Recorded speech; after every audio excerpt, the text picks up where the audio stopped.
Hreiðrum ganga fuglar frá, flöktan dranga bjarga, sólarvanga syngja hjá.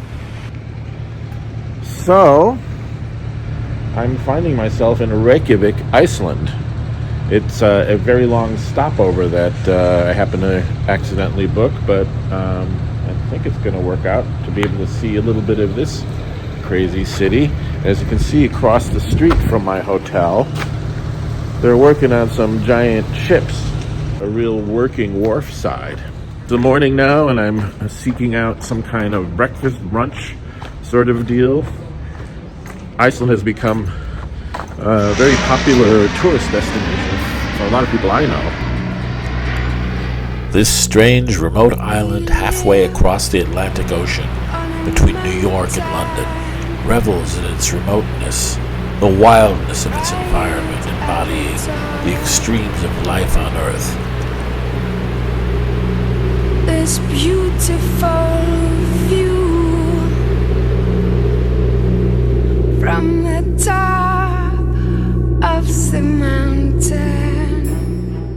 From great glaciers and mountains to erupting volcanoes, continuously replenishing the Earth with new geology. This mysterious heat from the bowels of the Earth is the stuff of legend, for in there lurk the dragons. But the heat bubbles up in hot springs in the blue lagoon, and a sensuous ritual offers itself to the thousands of pilgrims who are drawn to these mineral-rich waters.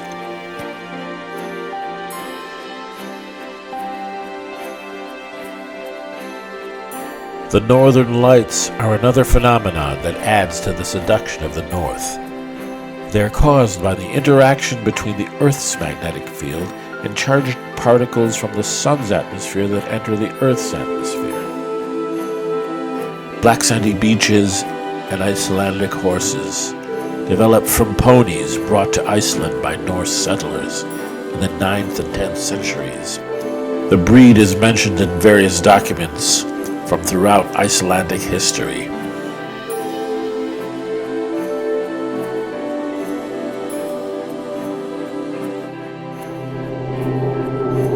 The volcanoes are active,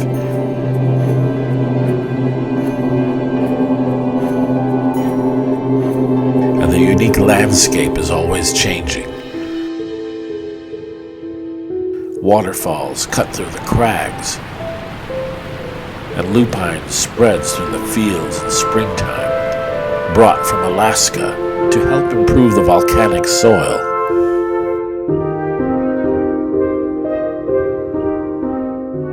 I don't have enough time really to see a lot of it, but from what I see, it's pretty interesting. It's definitely, not for the squeamish in terms of the weather. It's mid-September, and it's been cold and rainy. Quite a change from southern Europe where I've been. But it's very cozy, and people are very sweet. And food has been excellent. I had a seafood stew last night at the hotel restaurant, which they call the Specimens something or other. And as you can see here, they call the old Harbor House Himalayan Spicy Restaurant, whatever that is. It says Tommy's Burger Joint. I'm walking by. I've been told by some of the locals that it's not really the cold here that's the issue, it's that it's extremely windy. So the architecture is more or less designed to combat against high winds. So you got the small windows, you got not a lot of overhangs. And here's my destination, a place called the Rost, recommended by the desk at the hotel, so it says coffee house and bar. Let's see if it lives up to its reputation as such. You can see it's a very serious working wharfside. That looks like military ships out there. Reykjavik Rost, coffee house and bar. On all the basics: coffee, beer, cocktails, soup. All right.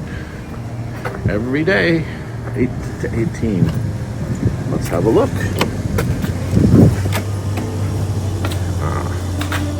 It's very Rost-like.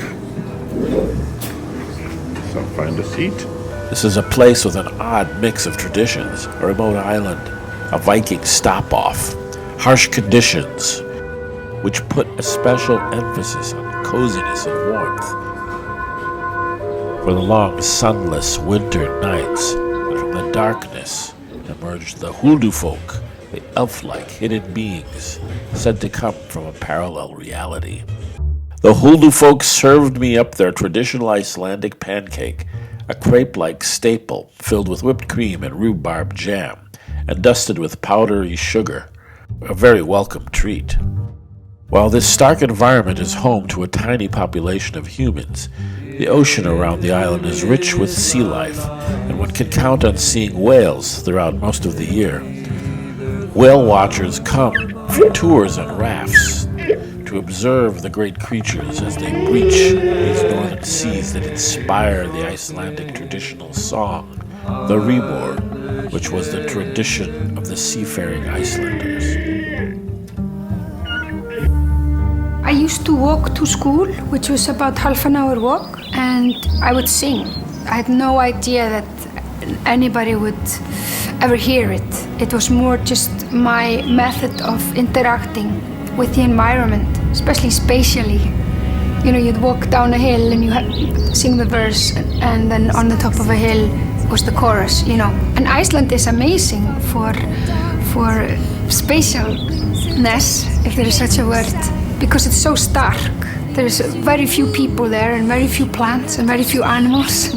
There's a lot of room for you. Their traditional houses were painted black with tar to withstand the elements and absorb precious heat. Geologically, it's right on the collision of two tectonic plates, which is the cause of all the volcanic activity that formed the island.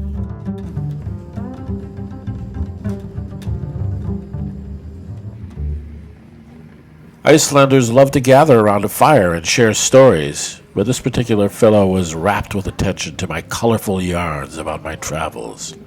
How polite these chaps are.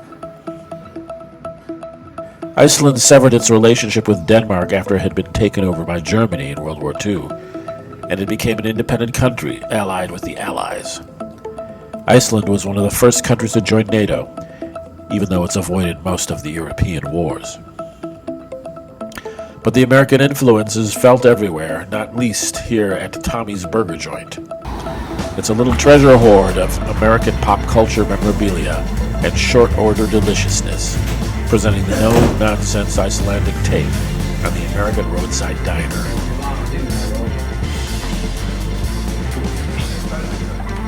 Here in Reykjavik, we're at Tommi's Burger Joint, and we have a Coca-Cola and a burger.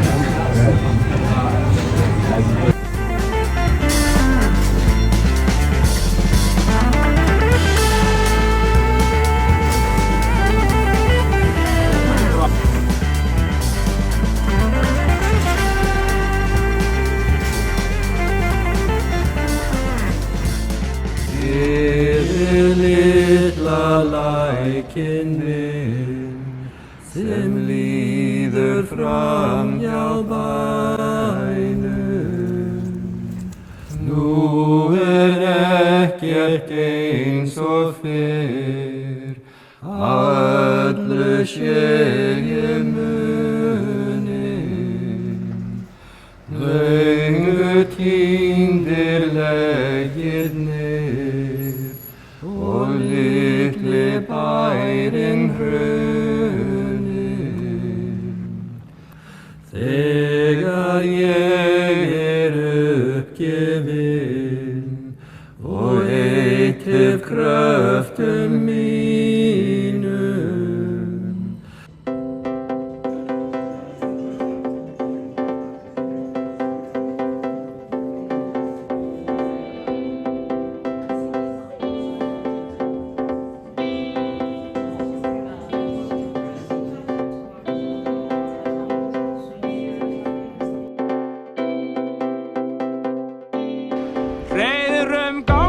fuglar frá flöktan dranga bjarga sólarvanga syngja hjá.